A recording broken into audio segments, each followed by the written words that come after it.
तो what's up buddies, what if season 3 का जो क्रिसमस स्पेशल एपिसोड हमें देखने को मिला है, इस वाले एपिसोड का नाम है what if Howard the duck got hitched. और जो ये वाला एपिसोड है ये बेसिकली कंटिन्यूटी है सीजन 1 के एक एपिसोड की। और अब हम लोग आ जाते हैं इस एपिसोड के स्टार्टिंग में। तो मैंने जैसा कि पहले मेंशन किया था, व्हाट इफ के सीजन 1 में आप लोगों को एक एपिसोड याद होगा जिसमें हमें एक पार्टी थ्रो देखने को मिला था जो कि अर्थ में आया था लास वेगस में, और जहाँ पर जो है ना उसने पार्टी थ्रो की थी और हर कोई जो है ना वहाँ पे पार्टी वगैरह इंजॉय कर रहा था। और उसके एंड में हमने ये देखा था कि कैसे जो डार्सी लुइस है और हावर्ड द डक है वो दोनों हम एक रेस्टोरेंट में दिखाए गए थे। तो ये वाला जो एपिसोड है उसी की आगे की कंटिन्यूटी है। हमें ये दिखाया जाता है कि कैसे ये दोनों जो है ना इन दोनों ने डेट की और उसके बाद जो है ना इन दोनों की मैरिज भी हो गई, और उन्होंने यहाँ पर कैसे जो एक एग है उसको बर्थ भी दी। अब यहाँ पर ये कैसे हुआ और कैसे दी ये कमेंट में भाई साहब कोई भी नहीं पूछेगा। और उसके बाद हम ये देखते हैं कैसे जो थॉर है उसने जो पार्टी अब लोगों को दी थी अर्थ में, उसके बाद जो एलियंस हैं और ह्यूमंस हैं आपस में को एग्जिस्ट करने लग गए हैं। यहाँ पर जो है ना काफ़ी ज़्यादा अच्छे तरीके से दोनों एक साथ रह रहे हैं। और उसके बाद हमें ये दिखाया जाता है कि कैसे जो हावर्ड द डक है और जो लुइस है इन दोनों को एक इनविटेशन आता है ग्रैंड मास्टर की तरफ से कि तुम मेरे शिप में आ सकते हो। और हम उसके बाद देखते हैं कि कैसे ये दोनों जो है ना उसके शिप में जाते हैं, मगर उनको ये पता लगता है कि जो ग्रैंड मास्टर है उसका असली मिशन जो है ना वो सिर्फ अंडे को चुराना था, हमें बुलाना तो बस उसका एक बहाना ही था। और उसके बाद वहाँ पे रेवेजर्स आ जाते हैं, वो इसके अंडे को जो है ना वहाँ से चुरा रहे थे, मगर ये दोनों उसका पीछा करते हैं लुइस और जो डक होती है, मगर काफ़ी देर हो जाती है तब तक। और ये दोनों उसके बाद शील्ड के पास जाते हैं, हमें निक फ्यूरी भी देखने को मिलता है। और उससे उन लोगों को ये पता लगता है कैसे जो रेवेजर्स है ना वो यहाँ पर नोवेल जा रहे हैं कलेक्टर के पास। वही हमारी पुराने वाली एमसीयू की थोड़ी सी नॉस्टैल्जिया वाली फीलिंग वापस आ गई। और उसके बाद हमें ये भी मेन चीज़ पता लगती है कि सबको अंडा चाहिए कि उस एग के अंदर है क्या। तो बेसिकली चीज़ ये है कि जब इनका ये वाला एग हुआ था तो ऐसा बताया जा रहा है, तो ये जो है ना कन्वर्जेंस के डे हुआ था। ये वही है जो कि हमने थॉर द डार्क वर्ल्ड में देखा था, जिसमें सारे जो 9 लर्म्स हैं और जो प्लैनेट हैं वो सिंगल अलाइन हो चुके थे। और कैसे जो इसके अंदर बेबी होगा उसके अंदर काफ़ी ज़्यादा स्ट्रॉन्ग पावर्स होंगी ये बताया जा रहा है। उसके बाद हमें यहाँ पर योंडू देखने को मिलता है जो कि रेविजर होता है। वो यहाँ पर इस अंडे को लेके चला जाता है करेक्टर के पास, मगर उसको वहाँ पे नजर आता है नन अदर देन काइसिलियस, जिसको हमने डॉक्टर स्ट्रेंज 1 में देखा था जो कि उसका मेन विलन था।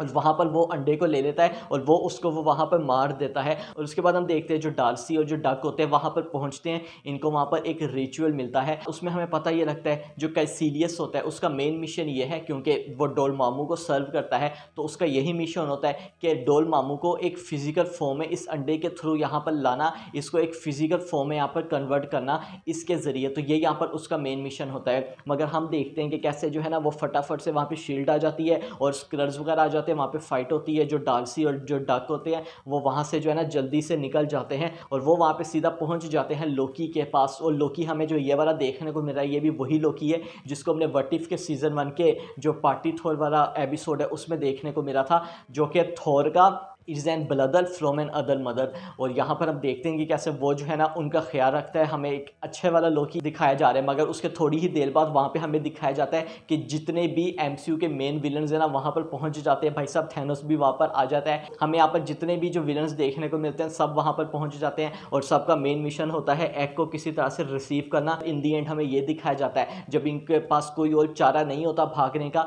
ये दोनों वहाँ पर बैठ जाते हैं और एक सॉन्ग को वहाँ पर सिंग करते हैं। और फिर क्या होता है, जो एग है ना वो यहाँ पर हवा में जाता है और वो लाइट जो है ना उसको इमिट करता है, जिससे वो वहाँ पे जितने भी जो लोग होते हैं उनको डिस्ट्रॉय कर देता है। और उसके बाद वो वहाँ पर हैच हो जाता है और हमें वहाँ पर एक बेबी देखने को मिलता है। उसके बाद निक फ्यूरी भी वहाँ पर आता है और वो उसे यही कहता है कि मैं गलत था, तुम जो है ना इस बच्चे की हिफाजत सही तरह से कर सकते थे। और वो भी वहाँ से चला जाता है। और हमें एपिसोड के एंड में दिखाया जाता है कि ये दोनों अपने प्लैनेट अर्थ पर अपने होम में रिटर्न कर चुके हैं और इस बच्चे का ख्याल रख रहे हैं। और ये वाला एपिसोड एंड हो जाता है। यस, आप कह सकते हैं काफ़ी ज़्यादा वियर्ड एपिसोड था, मतलब एमसीयू के टॉप विलन्स को जिस तरह से इस एपिसोड में दिखाया गया। मगर अगेन वही व्हाट इफ की यही एक अलग और ख़ास बात है कि मार्वल ना इसमें ना जितना कुछ क्रिएटिव करना चाहे वो कर सकते हैं, चाहे वो अच्छा भी लगे या बुरा भी लगे। वो यहाँ पर फैंस के पर्सपेक्टिव वाली चीज़ है, मार्वल जो है ना कोई भी लिमिट क्रॉस कर सकता है। अब हम कुछ रेफरेंसेस और ईस्टर एग्स के बारे में बात कर रहे थे, जो कि हमें काफ़ी ज़्यादा इस वाले एपिसोड में देखने को मिले हैं। हमें यहाँ पर 1986 में एक मूवी देखने को मिली थी हावर्ड द डक की, और वो काफ़ी ज़्यादा बुरी यहाँ पर बनाई गई थी और लोग उसको आज तक काफ़ी ज़्यादा क्रिटिसाइज़ और उसका मजाक उड़ाते हैं। उसमें भी हमें ये स्टोरी दिखाई गई थी कि कैसे जो हावर्ड द डक है